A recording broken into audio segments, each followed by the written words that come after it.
Nói đi. Sếp Mạc, lúc nãy người của ICAC đã đến bắt Sếp Bạch, nhưng cả hôm nay hoàn toàn không thấy bóng dáng anh ta. Chúng tôi nhận được tin báo từ người dân, hình như anh ta bị đe dọa bằng súng ở nhà. Bây giờ tôi đến nhà nấy xem ngay.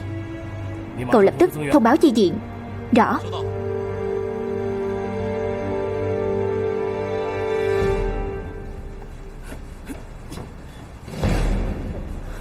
Sếp Bạch.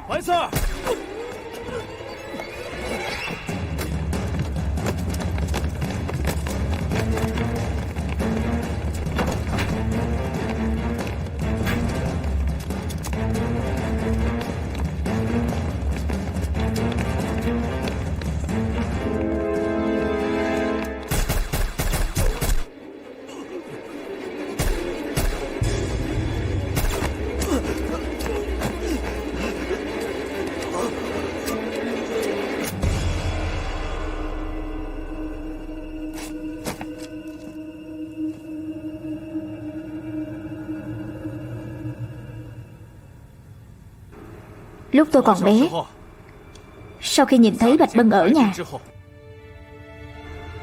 lần đầu tiên tôi cảm nhận được sự xấu xí của bản tính con người. Thì ra có những kẻ thực sự có thể gian ác đến vậy. Cho dù khiến cả nhà tôi tan nát, cũng không ai biết. Thật ra tôi thực sự rất tin tưởng, rất mong mỏi Bạch Bân sẽ bị pháp luật trừng trị. Vậy nên tôi đợi. Tôi đợi mãi, nhưng kết quả thì sao? Hắn chẳng bị gì.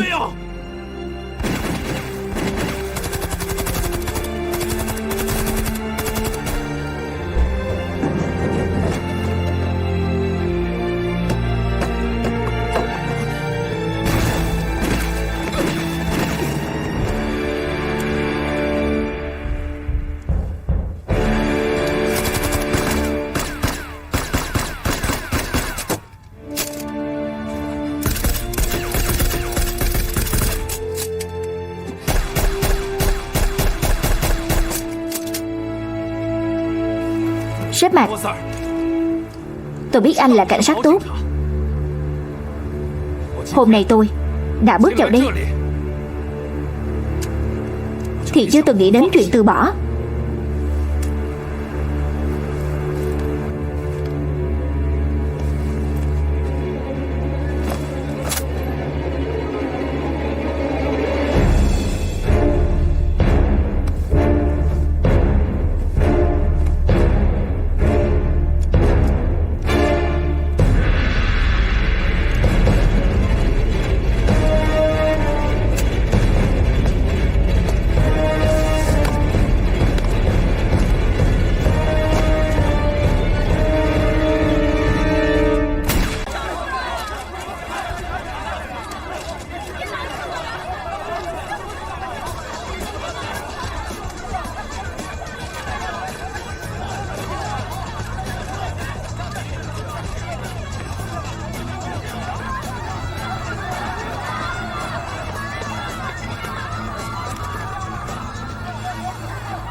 Thế nào rồi đàn anh?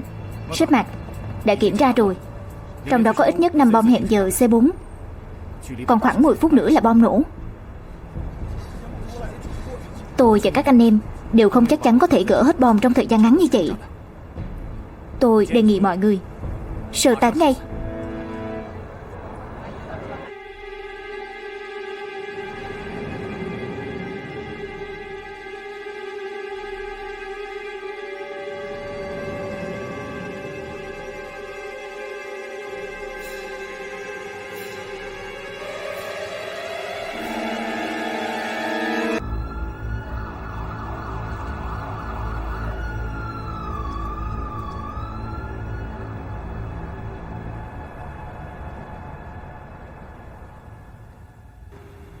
Tôi là Mạc Vân, thanh tra cấp cao tổ trọng án quận Tây.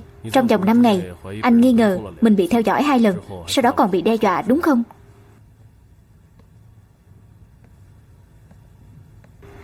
Tiếp theo đó thì gửi xác mèo cho anh Châu. Tôi thấy đây không phải là trò chơi khăm bình thường đâu. Anh đang giấu chúng tôi chuyện gì phải không? Tôi giấu cái gì? Anh tra thử là biết ngay có phải là trò chơi khăm hay không.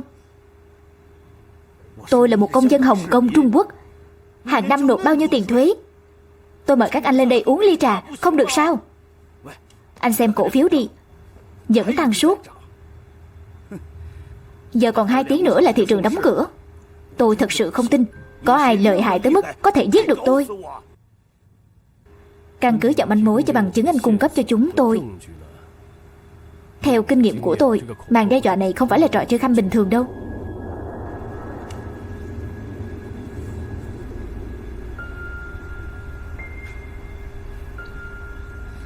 Chúng ta cứ ở đây với anh ta suốt 2 tiếng thế này à? Đợi đấy đi, chắc chắn có kịch hay để xem. Tên béo này căng thẳng như vậy chắc chắn có vấn đề.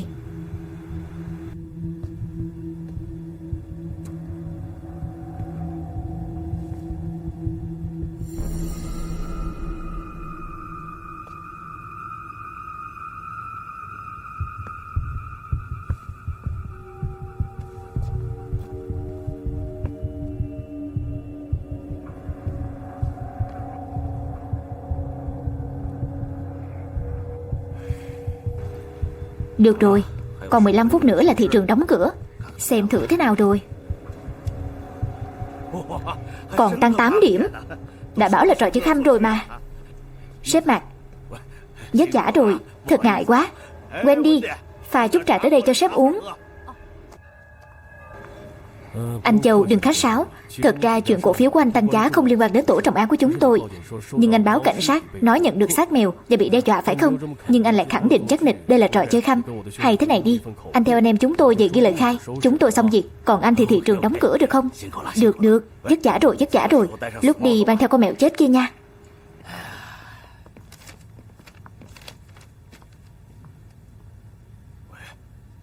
Này, này, làm cái trò quái gì vậy? Gọi cả team vào đây cho tôi đi. Dân.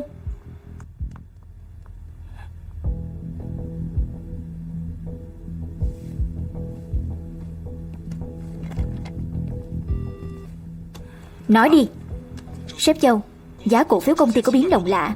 Các cổ đông đều gọi điện đến hỏi. Không cần cậu nói, tôi thấy rồi. Phải, tôi là A Châu. Hiện tại cổ phiếu của tôi liên tục bị bán tháo. Có thể ngừng giao dịch khẩn cấp giúp tôi không? Không được đâu, làm gì có chuyện muốn ngừng là ngừng. Đúng là giá cổ phiếu công ty anh có biến động, nhưng anh cũng đừng lo. Có lẽ chỉ vì thị trường điều chỉnh thôi. Bây giờ tôi chính thức hỏi anh, có phải anh hoặc cổ đông công ty anh đã phạm tội, dính líu đến án hình sự hoặc gian lận gì không? Gian lận gì? Hình sự gì? Nói, rốt cuộc có chuyện gì? Các cổ đông lớn chúng tôi đều nhận được email nặc danh nói sắp bóc phốt công ty chúng ta. Trà này mua ở đâu vậy? Ngon phết đó. Bản thân anh đã làm gì? Anh biết rất rõ.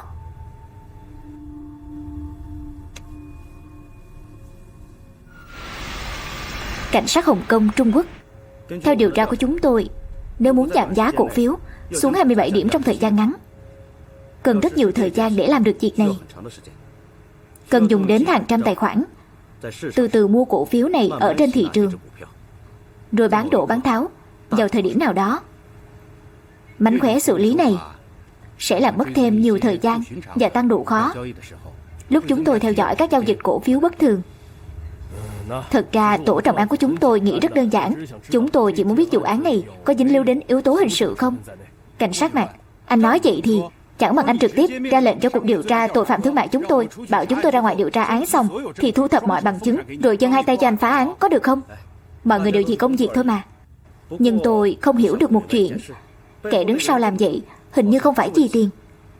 Nếu ai đó phạm tội không phải vì tiền thì chỉ có thể là vì bản thân hắn đã vô cùng giàu có.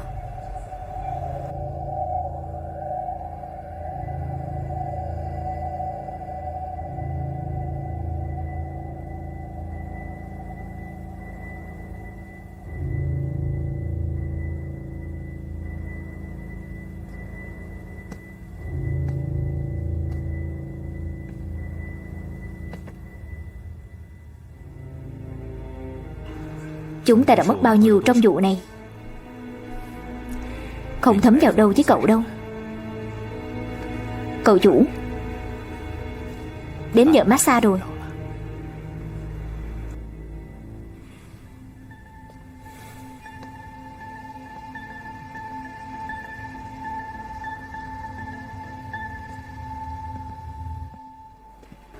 Thị trường đóng cửa giảm 19 điểm cũng đâu có nhiều lắm. 19 điểm còn không đủ à? Tốn công tốn sức như vậy là vì cái gì đây? Đại ca, chúng ta nên bắt tay điều tra từ đâu? Chắc chắn là chúng ta án binh bất động trước đã, giao cho Cục Điều tra Tội phạm Thương mại điều tra trước. Nếu họ tra ra dính đến yếu tố hình sự thì chắc chắn sẽ quay về tổ trọng án chúng ta, đúng không? Nên tôi nghĩ cứ đợi cho họ cung cấp tài liệu cho chúng ta trước là được.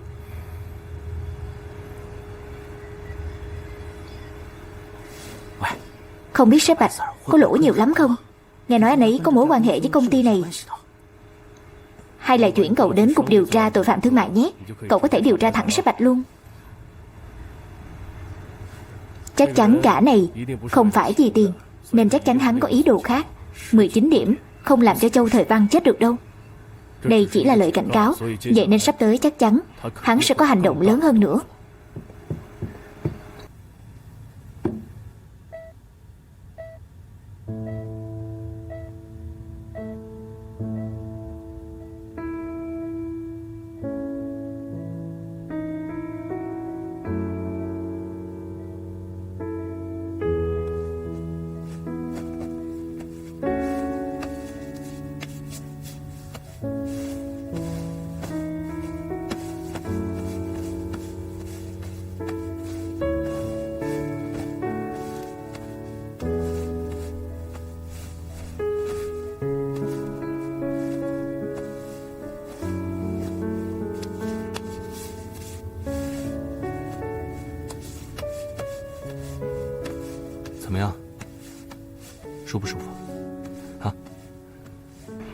Anh thấy hôm nay sắc mặt của em cũng tốt, đúng không? Chân không thoải mái à? Anh xem thử. Không lý nào. Tuần trước chẳng phải phục hồi khá tốt rồi à? Là cái chân kia đúng không? Em nói sớm đi chứ. Đúng rồi, bên này cứng hơn. Em cũng tự biết mà. Em phải vận động nhiều hơn, biết không? Không thì sau này phải làm sao đây?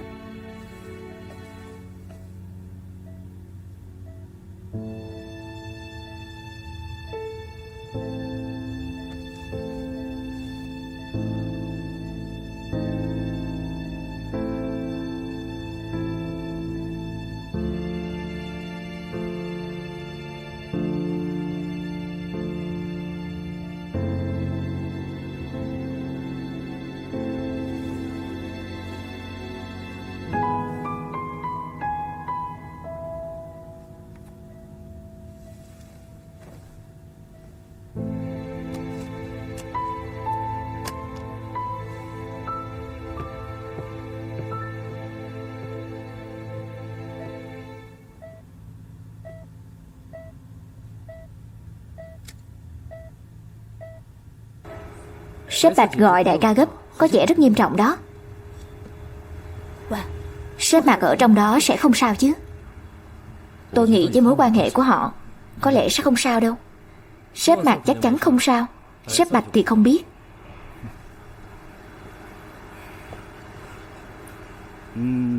Muốn biết lắm hả? Hay là chuyển cậu đến Cục Điều tra Tội phạm Thương mại nhé. Giống quá đi. Đừng nghĩ chuyện này không liên quan đến chúng ta. Hiện tại Cục Điều tra Tội phạm Thương mại tiếp nhận điều tra. Nếu nói với người khác là họ cung cấp manh mối rồi chúng ta mới bắt người, thì tổ trọng án của chúng ta sẽ mất mặt lắm đó. Thì vụ án cũng phải có yếu tố hình sự, chúng ta mới nhúng tay được chứ. Tôi thấy chuyện này không đơn giản đâu. Tôi không cần biết, anh mau giải quyết cho tôi.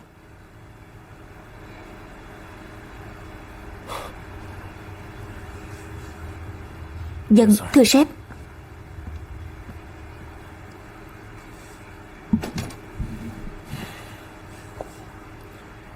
Rảnh rỗi quá vậy, không cần làm gì cả. Theo sát vụ án Châu Thời Văn. Dân, thưa sếp.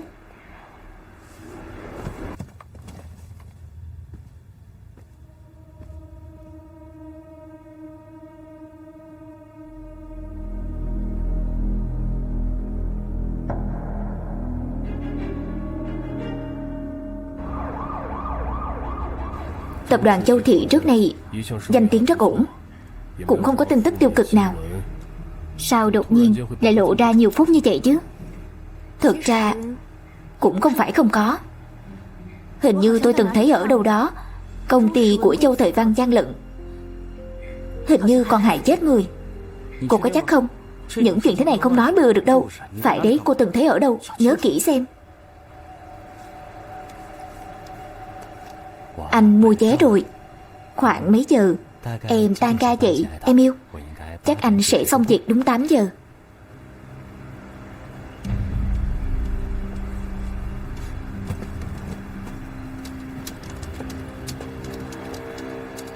Trang web gì vậy? Đây là một trang web công ích, tên Free.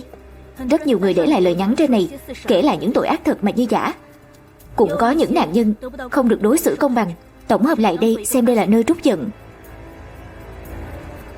Có những người thú nhận mình làm chuyện trái với lương tâm. Tóm lại, những chuyện mà các thành viên ở đây tiết lộ hoặc đăng tải đều có mức độ tin cậy nhất định. Mọi người xem, phốt của công ty Châu Thời Văn có độ tin cậy lên đến 70%, xem như rất cao rồi đấy. Tối nay sắp xếp tất cả các vụ án và tài liệu trên trang web này cho tôi. Cô rảnh lắm hả? Suốt ngày xem mấy thứ vô bổ này.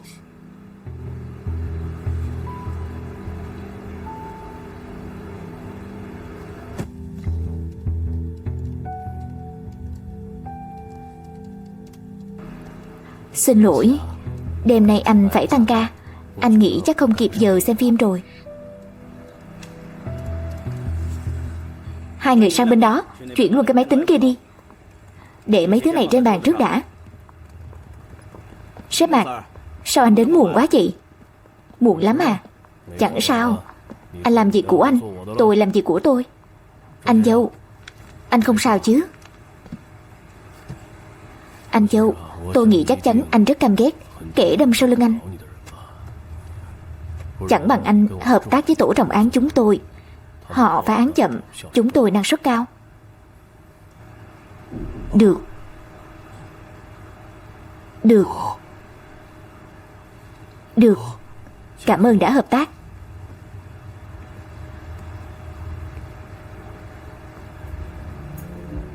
Minh Đăng, Huyền Hồng xã.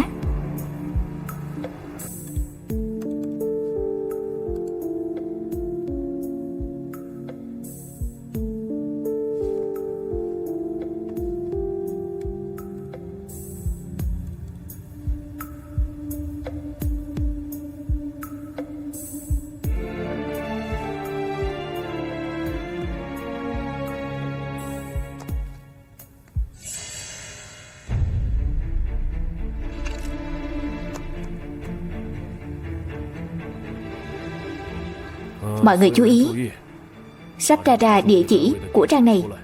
Mọi người chuẩn bị đi, chúng ta hành động ngay.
Tổ trọng án quận Tây, cho hỏi anh có phải là chủ nhà không? Phải. Chúng tôi nhận được manh mối, mong anh hỗ trợ điều tra một vụ án. Phiền anh mở cửa ra. Được, đợi chút.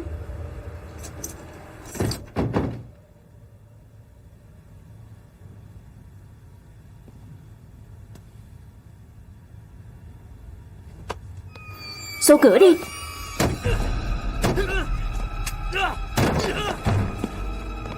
Đừng chạy. Còn chạy nữa à? Nằm yên, thả tôi ra. Thả tôi ra. Gọi sếp bạc nhanh lên.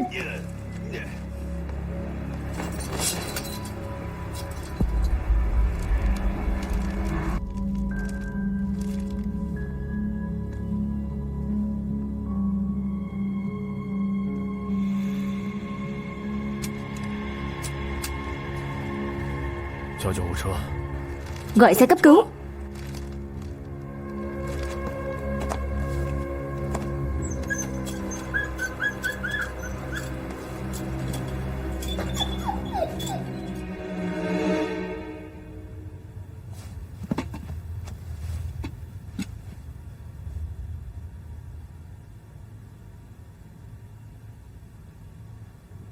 Giết sạch kẻ xấu, thầy trời hành đạo. Giết sạch kẻ xấu, thầy trời hành đạo. Giết sạch kẻ xấu, có tiền thưởng. Còn có giải thưởng.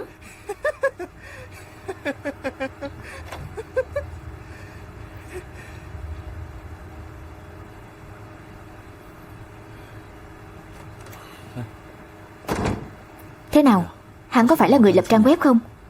Tôi nhìn là đã biết ngay đầu óc cả có vấn đề rồi. Có một chuyện có thể chứng thực, đó là người chúng ta muốn tìm phải có đồng thời mười mấy thân phận đang gây án. Sắp tới mọi người sẽ vất vả đấy.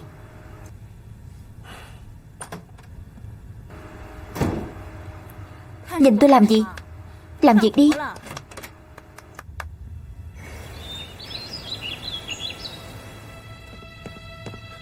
Gọi tôi dậy dội như vậy, có chuyện gì? Cậu chủ, cậu bình tĩnh nhé. Tuyệt đối đừng kích động. Đi theo tôi. Có tin tốt.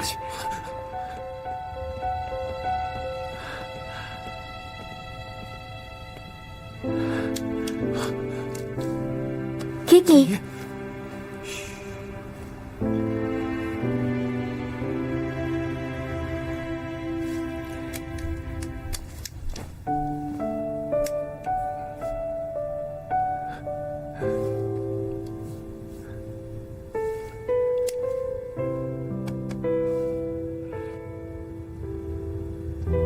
Khiết Nhi, Khiết Nhi, em có nhận ra anh là ai không?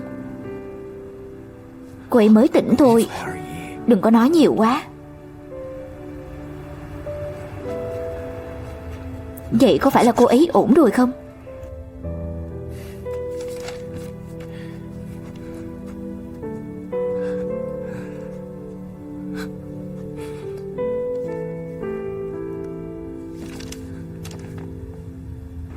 Cảm ơn chú Trí. May mà có chú. Năm xưa tôi yêu cầu chú rời khỏi giới y học đến giúp tôi. Tôi biết quyết định này khiến tôi sẽ trở thành kẻ mang tội với xã hội. Sao cậu lại là kẻ mang tội được chứ? Chẳng phải là cậu luôn xem mình là chúa cứu thế sao?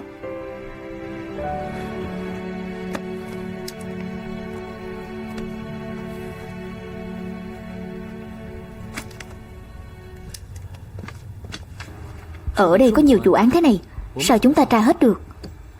Oanh Oánh, trang web này là sân nhà của cô. Tôi muốn cô phân loại tất cả vụ án, xem những vụ nào thuộc tài chính, những vụ nào thuộc hình sự, những vụ nào thuộc hận thù cá nhân, tách riêng hết ra, sau đó tìm người. Lọc một lượt tất cả bình luận của thành viên. Bình luận cực đoan, mang ý thù hằn, trả thù cá nhân thì phải chú ý hơn. Quan trọng nhất là liên hệ phòng ban mạng viễn thông. Phải tra địa chỉ IP của tất cả các thành viên.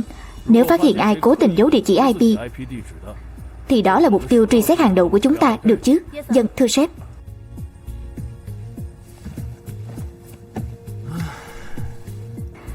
Lại phải tăng ca rồi. Xin lỗi, xem ra tối nay anh không xem phim được. Hay là em đá anh luôn đi rồi tìm ai đó rảnh rỗi. Tôi vẫn còn ngày phép, nhường cho cậu nhé.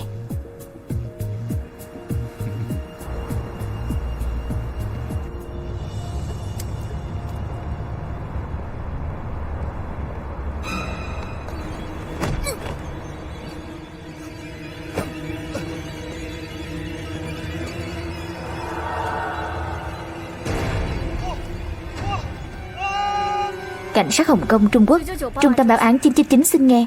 Chồng tôi mất tích cả ngày rồi.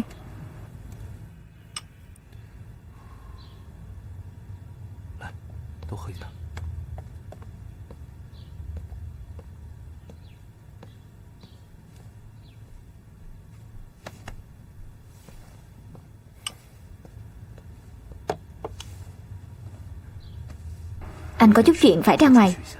Tối nay sẽ về hơi muộn. Em nghỉ ngơi sớm nhé.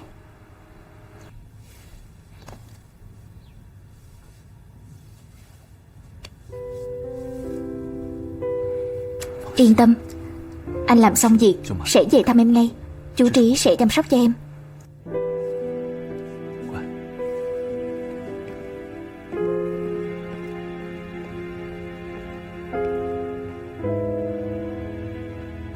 Năm năm trước, khu dân cư Lạc Thiên từng xảy ra vụ án cọc ngắn.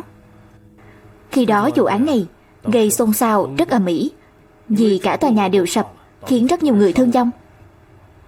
Tôi nghĩ những người mất tích đều liên quan đến vụ án cọc ngắn. Ở trên trang web Free, vụ án cọc ngắn này và vụ án tài chính trước đó xuất hiện cùng lúc. Sếp Mạc, vậy ý của anh là gục án điều tra. Nếu không sai thì rất có khả năng chúng ta sẽ tìm ra người chơi tự cho rằng mình đang thay trời hành đạo.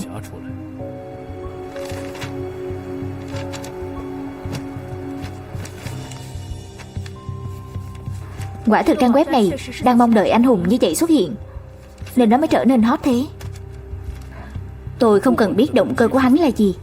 Trong chế độ tư pháp của chúng ta, người chơi không thể tồn tại. Nhưng nó cũng đưa ra một điểm quan trọng. Nếu người chơi này tiếp tục gây án thì đồng thời nó cũng nói lên rằng khả năng chấp pháp và pháp chế của lực lượng cảnh sát Hồng Kông Trung Quốc của chúng ta tồn tại lỗ hổng.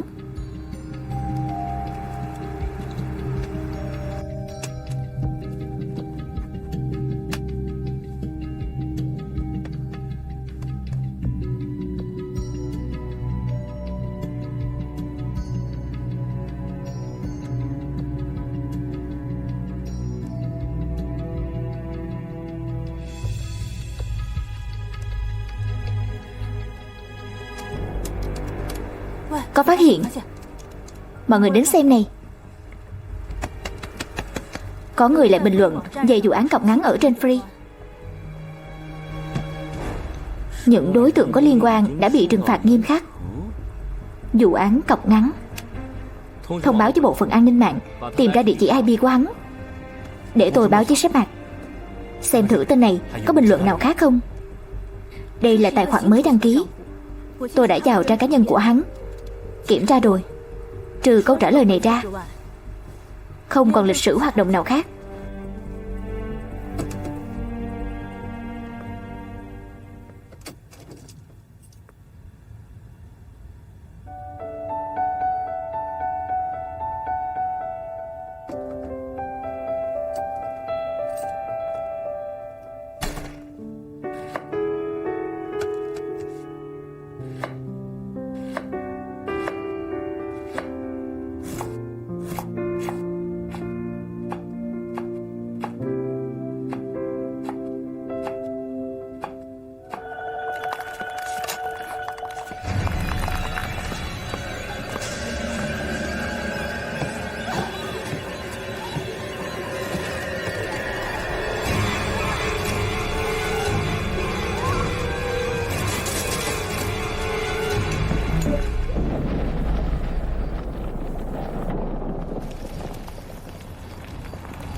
Đội trinh sát số 2.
Thực ra buổi tối xuất hiện ở công viên cũng không có nghĩa là đối tượng phạm tội. Cậu là cảnh sát, tra án ấy à? Trực giác quan trọng lắm đó. Sếp nói rồi, hắn đeo khẩu trang, lén là lén lút, hơn nữa chưa gọi điện là chạy ngay, còn không phải là tự chột dạ à? Người này xuất hiện ở nơi sập nhà trước kia. Chuyện xảy ra bao nhiêu năm rồi, còn quay lại hồi tưởng làm gì? Sâu nặng đến vậy sao? Nhưng cũng không loại trừ tên này có quan hệ gì đó với nạn nhân trong vụ sập nhà năm xưa. Đây không phải là việc quan trọng nhất với chúng ta hiện tại, mà giờ quan trọng nhất là tìm được tung tích của 8 người mất tích kia. Đúng rồi, tìm người giúp tôi liên hệ với sở địa chính và sở dịch vụ thoát nước. Tôi cần bản đồ quy hoạch và bản đồ phân bố nước ngầm trong vòng bán kính 2 km quanh công viên Hòa Thành. Dân thưa sếp. Đây là đâu? Tôi xem thử.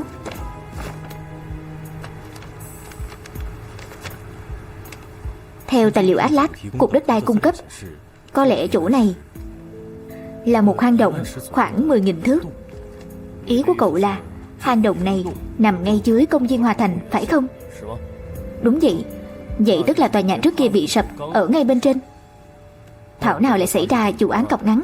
Muốn lấp hang trống lớn như thế tốn không ít tiền, hơn nữa còn là một dự án lớn. Mấy nhà phát triển này bất lương thật.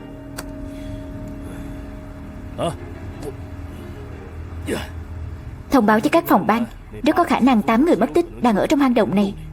Rõ.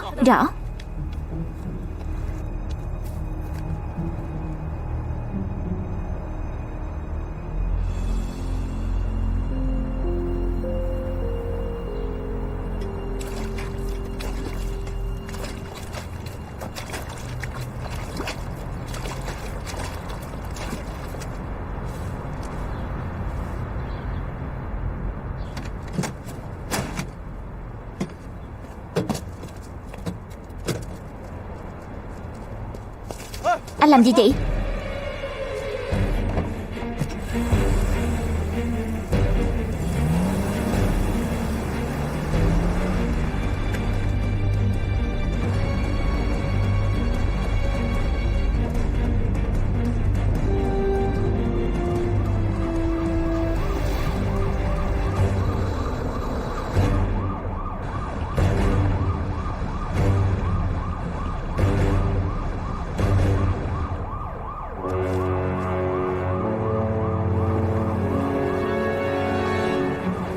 Dừng xe.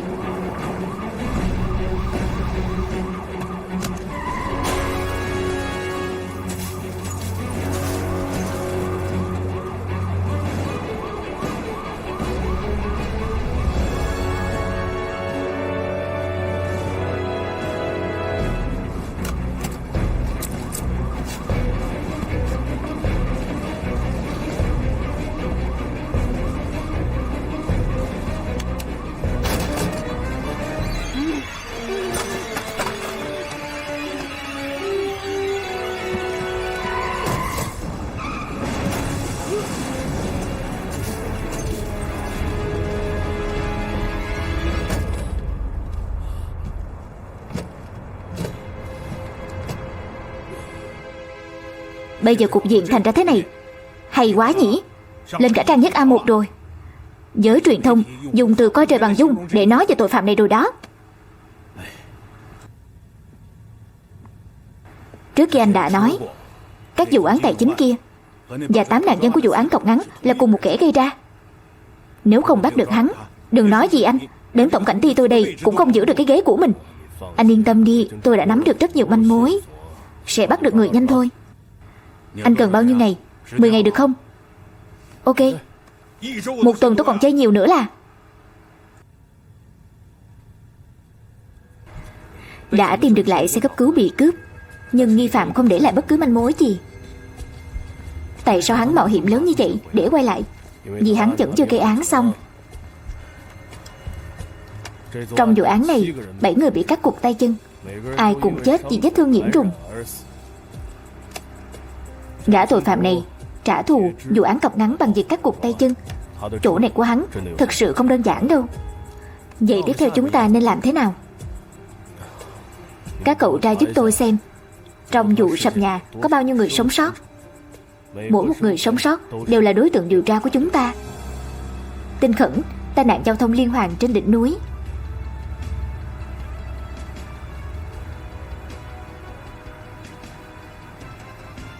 Vào trưa hôm nay, trên đường cao tốc hành lang quận Đông Hồng Kông, Trung Quốc đã xảy ra tai nạn liên hoàn. Nguyên nhân chính do kẻ xấu cướp xe cấp cứu, đồng thời ném bệnh nhân trên xe cấp cứu ra khỏi xe, gây tai nạn liên hoàn. Bệnh nhân bị ném ra khỏi xe cấp cứu là một trong những người phụ trách chính gây ra vụ án cọc ngắn năm xưa.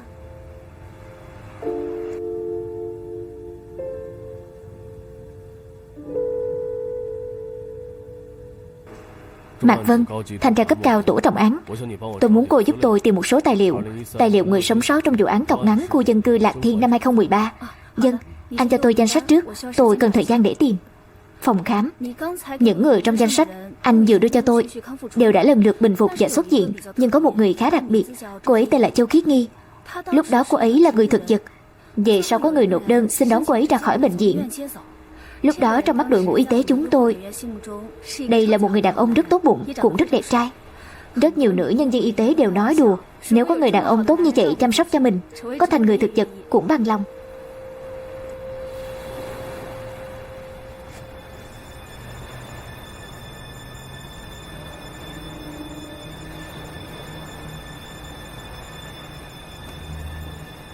Ngộp án điều tra, nếu không sai thì rất có khả năng chúng ta sẽ tìm ra người dơi tự cho rằng mình đang thay trời hành đạo.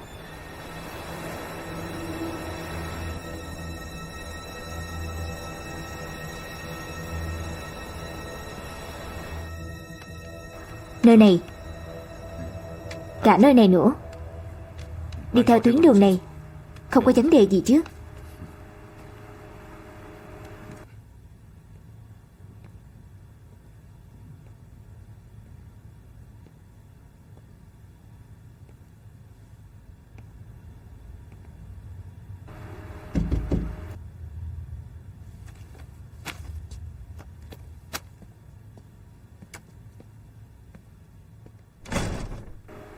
Tổ trọng án quận Tây, chào anh sếp Mạc.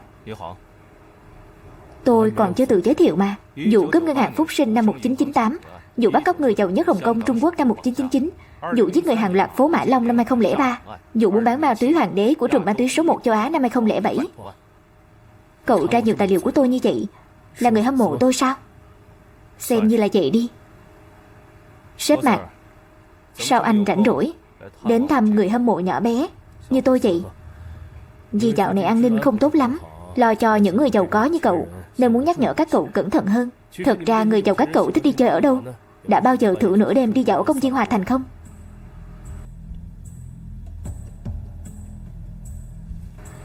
Công viên Hòa Thành là công viên sinh thái rất nổi tiếng ở Hồng Kông, Trung Quốc.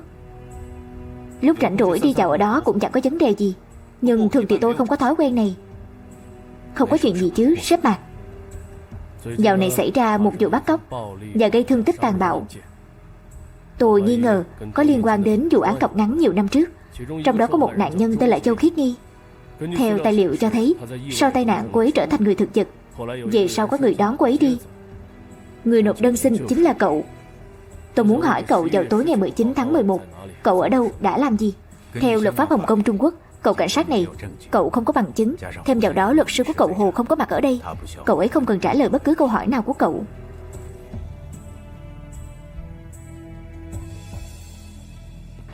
Lần sau tôi nhất định sẽ mang đầy đủ toàn bộ bằng chứng rồi đến tìm cậu. Sếp Mạc, có rảnh thì hỏi thăm sếp Bạch hộ tôi. Cảm ơn nhé.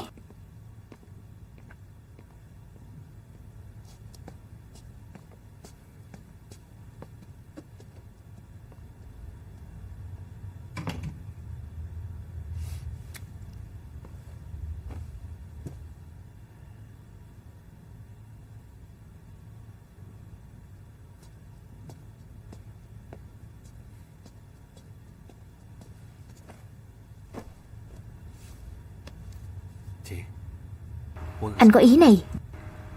Em vừa mới tỉnh lại, chắc chắn rất muốn ăn những món em thích ăn nhất nhỉ. Bây giờ anh sẽ nói vài món trước kia em rất thích ăn.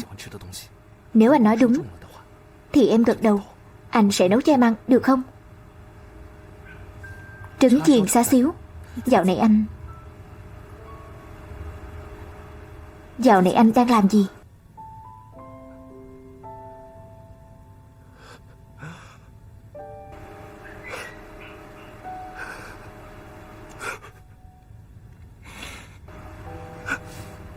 Cuối cùng em cũng nói được rồi. Khiết Nhi, thật tốt quá. Tin tức.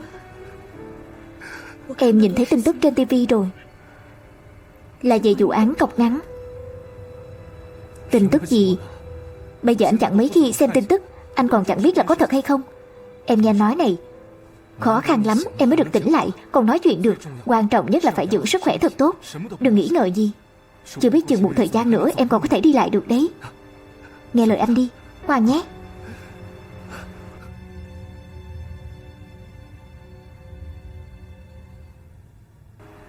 Có người tên Hồ Minh Tổ nói là biết anh. Hồ Minh Tổ? Không quen. Tôi thường phỏng vấn trên TV, ối người biết tôi.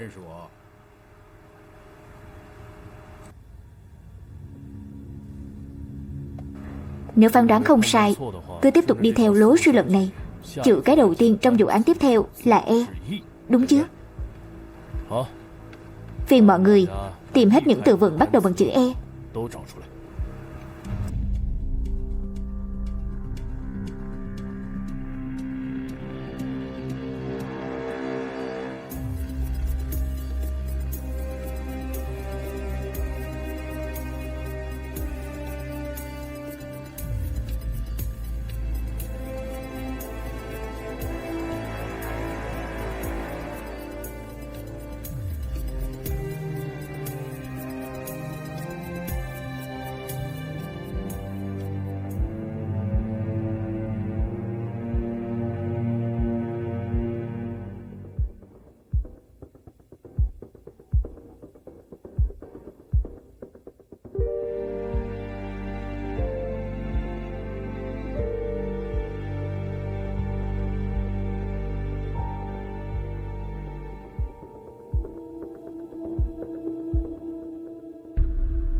Tuyển cử kinh tế.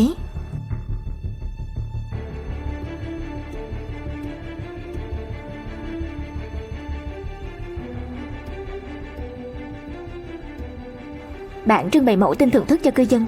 Chào cô, tôi là cảnh sát. Cô là giáo viên ở đây phải không? Có vài chuyện cần anh hợp tác điều tra. Dạo này có đối tượng khả nghi nào xuất hiện không?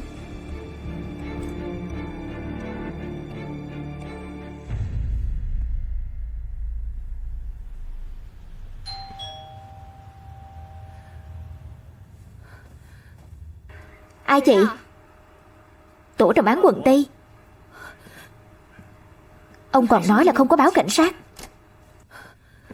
Cho hỏi hiệu trưởng Lý Thắng An có nhà không? Mạc Vân, thanh tra cao cấp.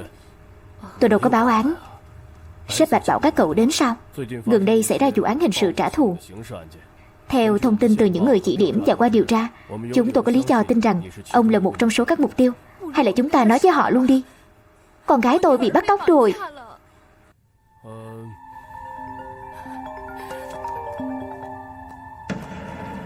Alo, hiệu trưởng, phát hiện có bom ở trường, muốn nổ chết con gái ông.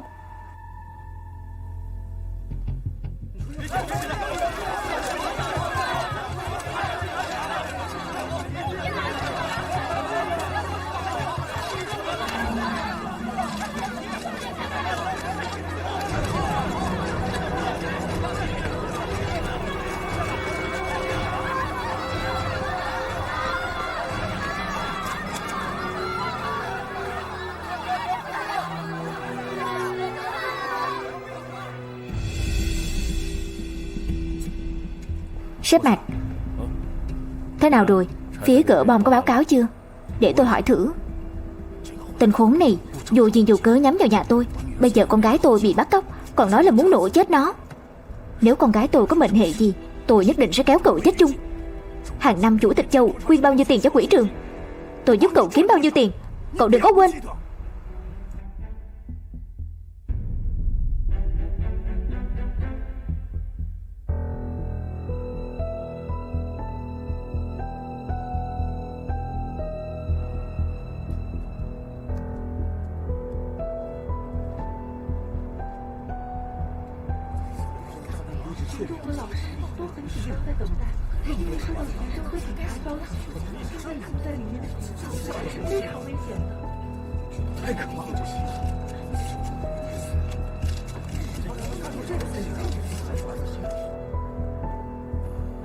Thế nào rồi đàn anh?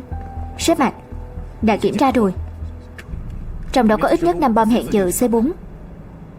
Còn khoảng 10 phút nữa là bom nổ. Tôi và các anh em đều không chắc chắn có thể gỡ được hết bom trong thời gian ngắn như vậy. Tôi đề nghị mọi người sơ tán ngay.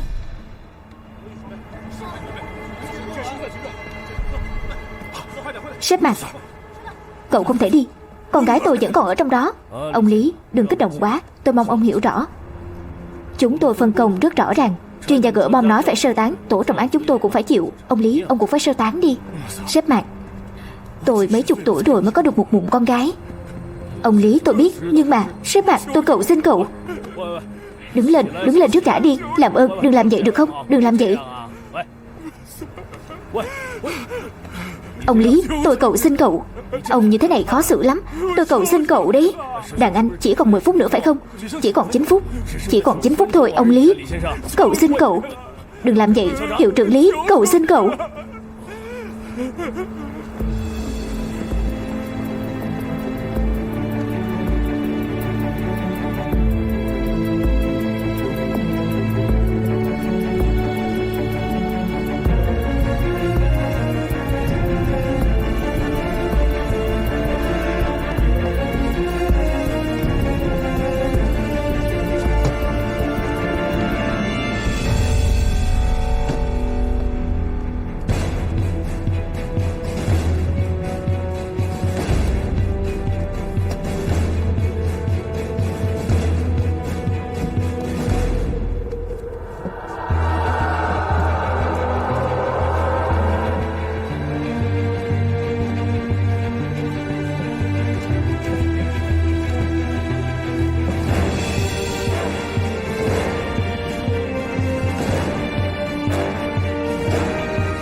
Không sao cô bé. Đừng cựa quậy.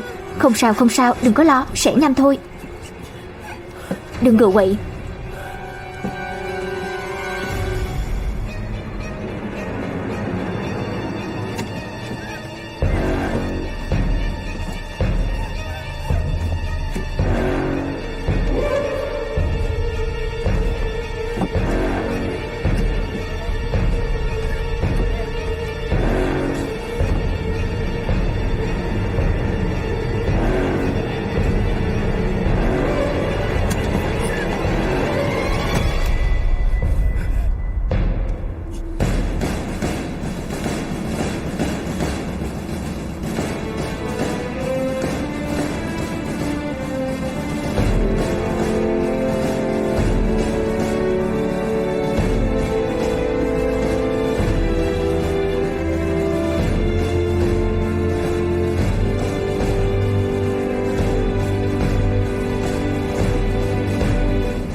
Không phải kẻ bắt cóc muốn cho nổ cô bé này đâu. Đi đi. Đi đi. Đi. Đi đi. Đi.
Cảnh sát Hồng Kông, Trung Quốc.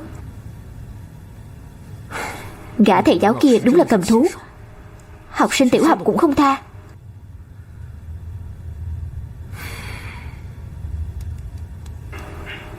Cô sao chị?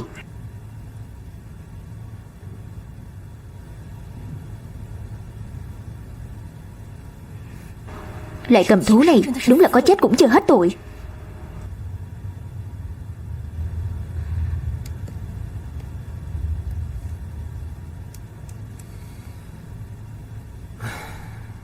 Nhưng khó tin nhất là bê bối kiểu này lại có thể được giấu nhẹm ngay dưới hệ thống tư pháp tự xưng là công bằng chính trực của Hồng Kông, Trung Quốc.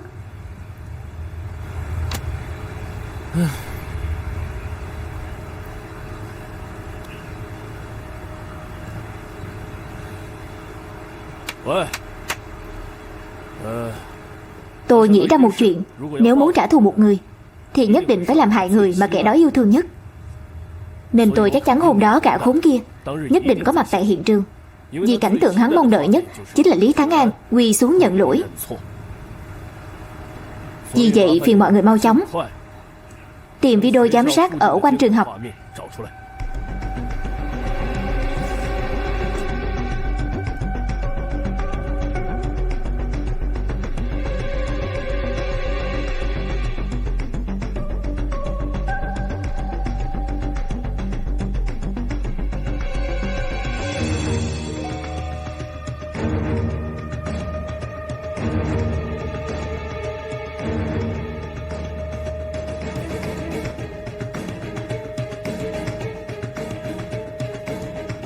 Dừng. Phát lại. Ok. Chậm lại. Chậm lại. Đúng rồi, chậm lại. Chậm lại. Đúng rồi. Dừng. Được rồi. Nhìn thấy không? Chính là người này. Người này, anh từng gặp hắn rồi sao? Sao lại chắc chắn là hắn? Trong toàn hiện trường nổ bom, mọi người đều đang tìm chỗ trốn. Hắn vẫn rất bình tĩnh. Hơn nữa hắn đóng giả phóng viên, đứng trong đám phóng viên mà lại không chụp ảnh. Nhìn thấy chưa? Tay còn đút túi. Mọi người đoán xem lúc đó hắn đang làm gì? Trời, lẽ nào hắn đang nhấn bom điều khiển từ xa? Phóng to lên cho tôi, phải rõ nét vào. Thế này có đủ không? Ok, đủ rồi. Chụp ảnh màn hình gửi cho tôi. Cảm ơn.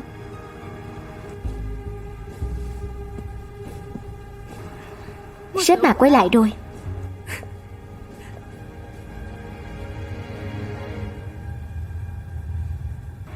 Sếp Bạch, biết được tung tích Hồ Minh Tổ rồi.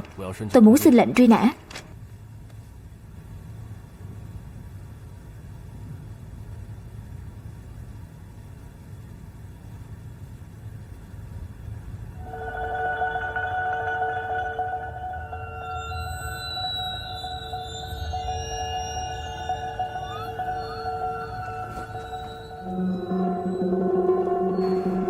Tránh đường, tránh đường.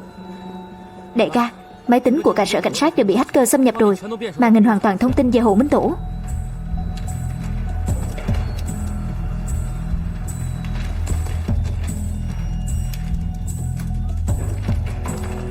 Họ tên Hồ Minh Tổ.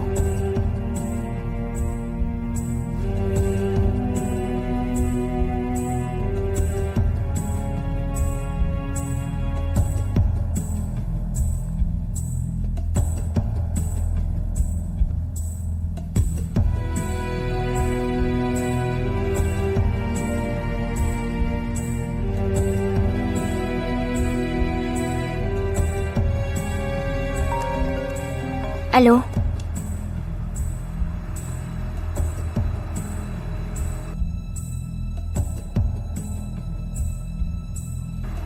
Cậu muốn thế nào?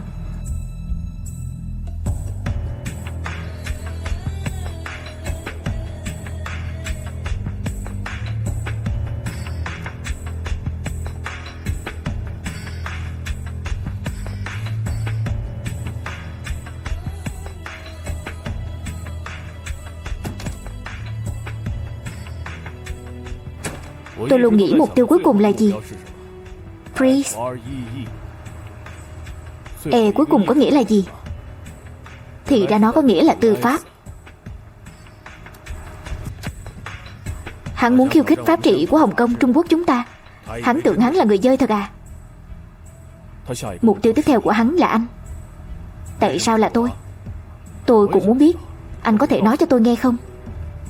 Hai người có quan hệ gì? Tại sao hắn luôn nhắm vào anh?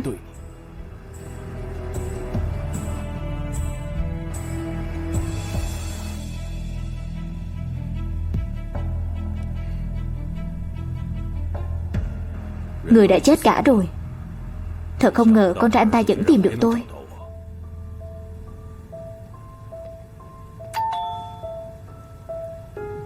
Chị dâu.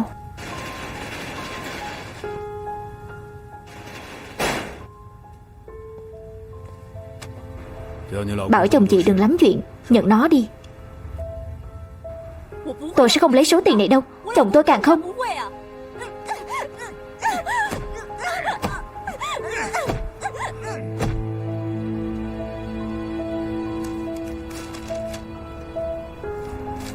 Làm phóng viên thì có gì hay, khiến mình ra nông nổi này. Còn lái xe cái say rượu. Bảo mẹ quá con cô biết làm sao đi.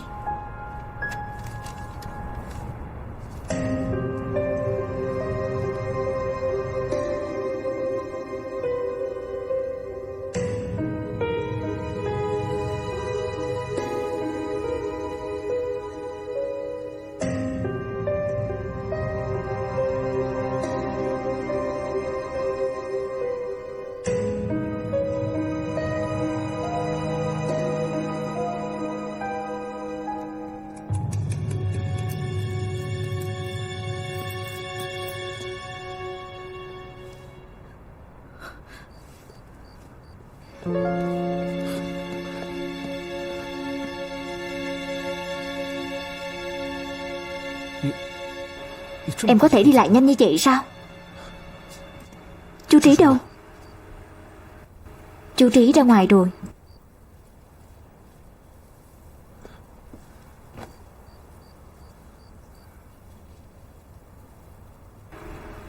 Cảm ơn anh.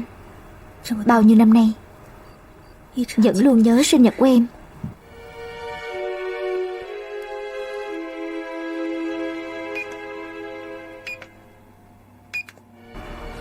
Chuyện này có gì mà phải cảm ơn? Sao lại không nhớ sinh nhật em được?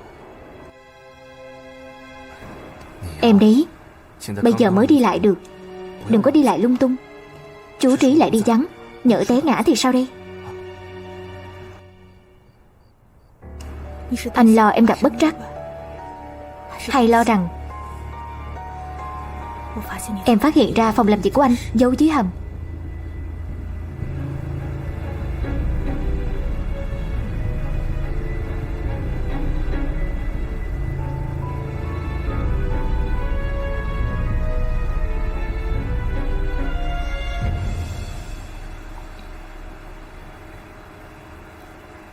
Tại sao anh lại thành ra thế này?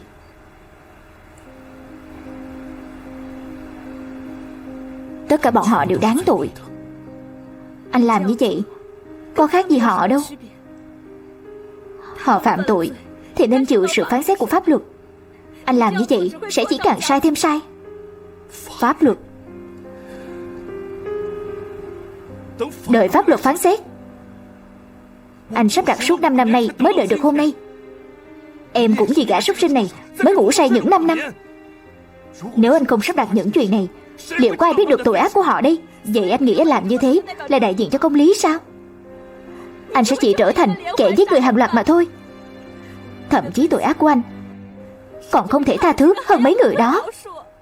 Anh hiểu rất rõ anh trở thành cái gì. Kết quả như thế nào, người đời sẽ tự phán xét. Nhưng ít nhất hôm nay vẫn còn có người hỏi, rốt cuộc công bằng đã đi đâu?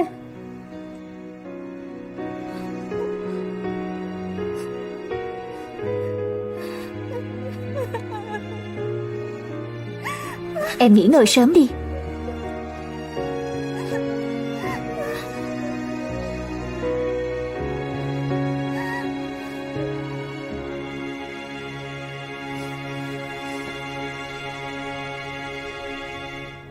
Trung tâm báo án 999 xin nghe.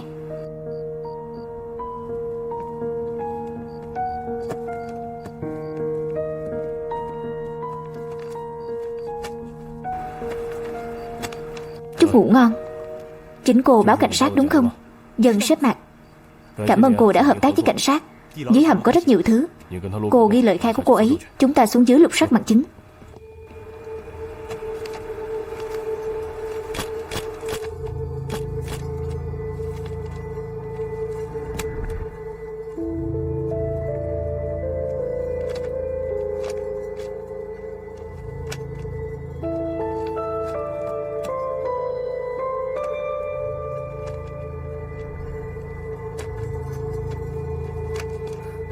Lần này lại chẳng thăng quan phát tài ấy chứ. Cậu làm gì đó? Làm việc đi.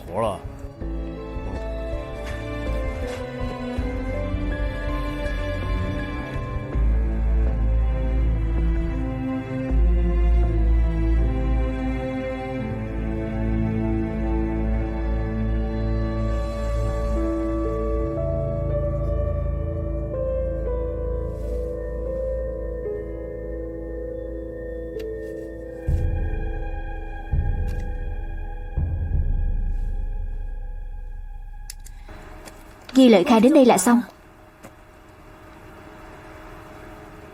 Cô hôn mê 5 năm.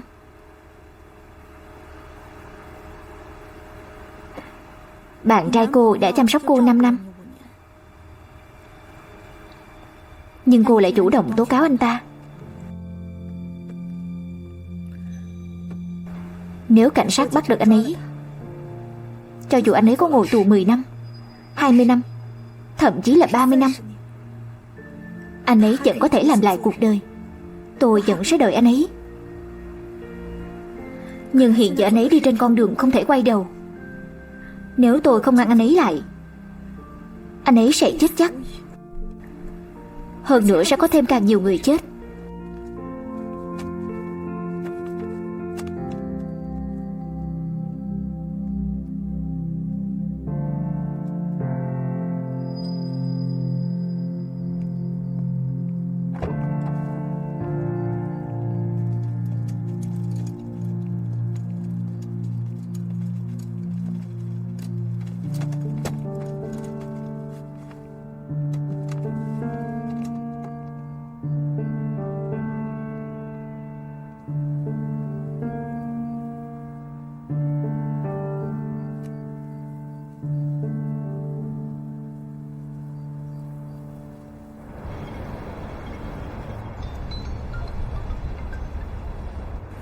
Nói đi. Chào sếp Mạc. Cậu có biết cả Hồng Kông Trung Quốc đều đang tìm cậu không? Cậu không đi được đâu. Đi. Ai nói tôi muốn đi? Anh phải hiểu cho rõ. Hiện tại là tôi đi tìm anh. Cậu dám đến tìm tôi không? Anh nhìn phía sau đi.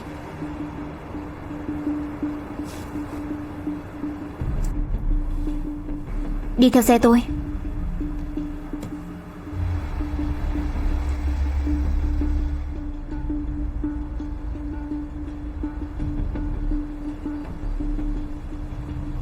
Đứng im. Bây giờ tôi chính thức bắt giữ cậu. Cậu có quyền giữ im lặng, nhưng những lời cậu nói sẽ trở thành bằng chứng trước tòa. Tôi biết rõ. Nhưng tôi dám chủ động gọi anh ra đây. Chắc chắn tôi cũng đã chuẩn bị đầy đủ rồi. Chi bằng nghe tôi nói vài câu trước. Hiện tại sự thật mà Ủy ban độc lập chống tham nhũng, cảnh sát, giới truyền thông, thậm chí đông đảo cư dân mạng muốn biết đều đang nằm trong tay tôi. Bạch Bân, anh em tốt của anh, đã nhận hối lộ 50 triệu tệ. Ngày mai tôi sẽ mang bằng chứng đến Ủy ban độc lập chống tham nhũng. Tôi biết cậu muốn làm gì. Cấp trên của tôi phạm tội, đương nhiên anh ta sẽ chịu trừng phạt bởi pháp luật Hồng Kông Trung Quốc. Nhưng cậu tự ý trừng phạt anh ta chỉ là tẩu hỏa nhập ma, cậu biết không? Tôi nghĩ anh phải hiểu cho rõ, sếp Mạc. Hiện tại kẻ tẩu hỏa nhập ma không phải là tôi, mà là anh em tốt của anh, Bạch Bân. Anh có biết lực lượng cảnh sát có bao nhiêu con sâu làm rầu nồi canh không? Nếu thực sự có thể trừng trị Bạch Bân bằng pháp luật, tôi và anh đã không đứng ở đây rồi.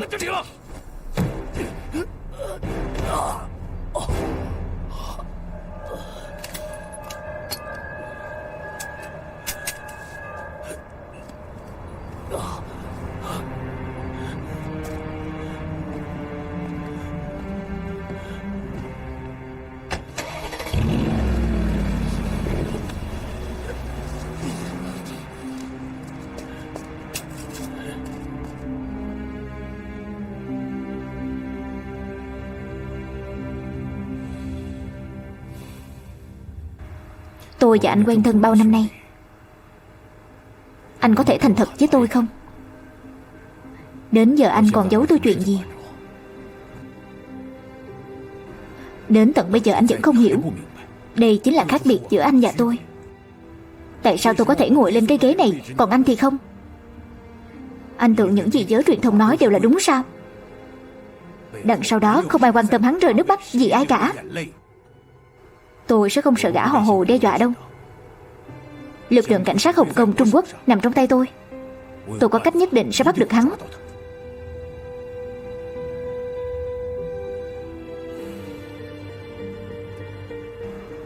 Chuyện đến nước này mà anh vẫn muốn dùng quyền lực của anh và lực lượng cảnh sát để che đậy tội ác của anh từng gây ra. Anh tưởng rằng anh có thể coi trời bằng dung, một tay che trời thật sao? Anh có biết Hồng Kông Trung Quốc vẫn còn một ban ngành có thể xử anh không? Ủy ban độc lập chống tham nhũng. Chức trách của Ủy ban độc lập chống tham nhũng chúng ta là bảo vệ công bằng chính trực của xã hội pháp trị Hồng Kông Trung Quốc chúng ta.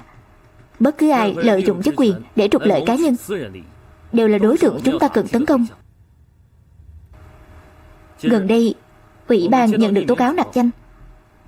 Trong cảnh sát Hồng Kông Trung Quốc có người theo nghề hơn 20 năm.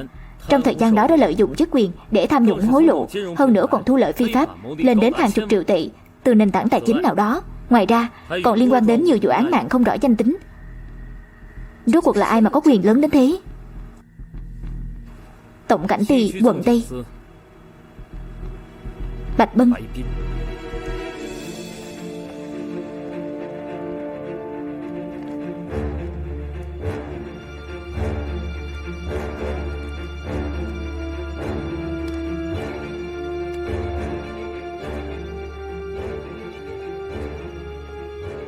Các vị có chuyện gì? Cao Đạo Vinh, điều tra viên chính của ACIC. Này chúng tôi nghi ngờ Bạch Bân, cán bộ cảnh sát cấp cao phạm tội tham nhũng, nhận hối lộ. Xin hãy hỗ trợ chúng tôi điều tra. Tham nhũng. Anh không bị gì đấy chứ? Bằng chứng đâu? Đây là sở cảnh sát, anh biết chứ?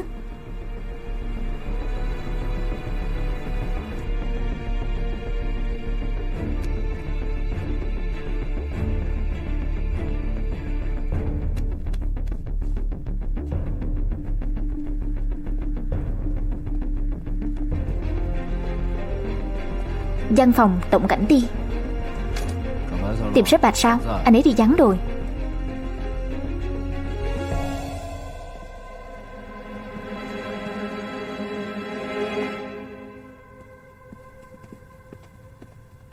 ICAC đến bắt người thật à? Xem ra đã đủ bằng chứng rồi. ICAC gì? Bắt ai? Sếp chúng ta thê thảm thật rồi. Là anh em với anh ta bao nhiêu năm, còn luôn tin tưởng bảo vệ anh ta. Trước kia bố tôi bị cảnh sát tham nhũng hại chết. Vì vậy tôi mới quyết chí muốn làm cảnh sát tốt. Không ngờ sếp Bạch lại là người như vậy đó.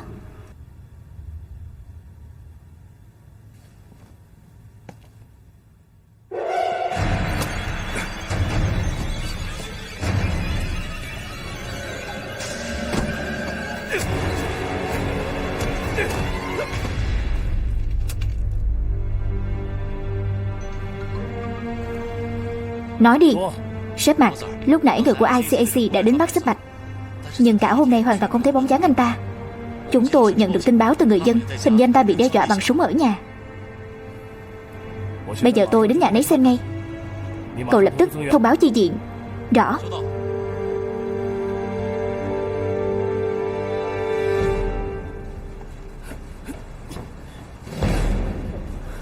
Sếp Bạch.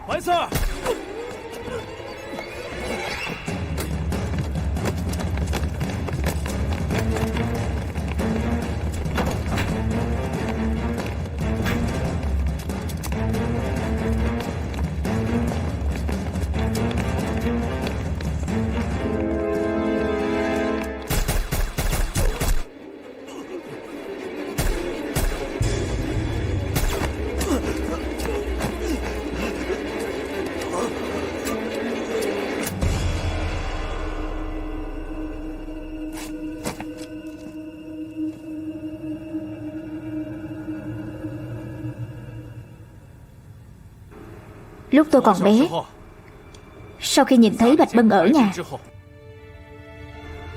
lần đầu tiên tôi cảm nhận được sự xấu xí của bản tính con người. Thì ra có những kẻ thực sự có thể gian ác đến vậy. Cho dù khiến cả nhà tôi tan nát, cũng không ai biết. Thật ra tôi thực sự rất tin tưởng, rất mong mỏi Bạch Bân sẽ bị pháp luật trừng trị. Vậy nên tôi đợi. Tôi đợi mãi, nhưng kết quả thì sao? Hắn chẳng bị gì.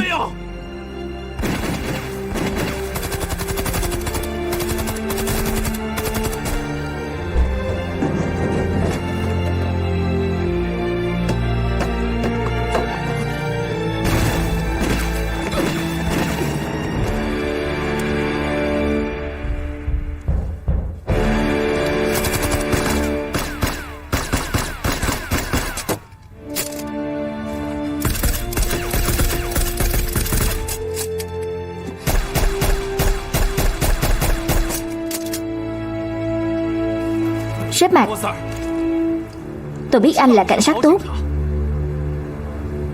Hôm nay tôi đã bước vào đây thì chưa từng nghĩ đến chuyện từ bỏ.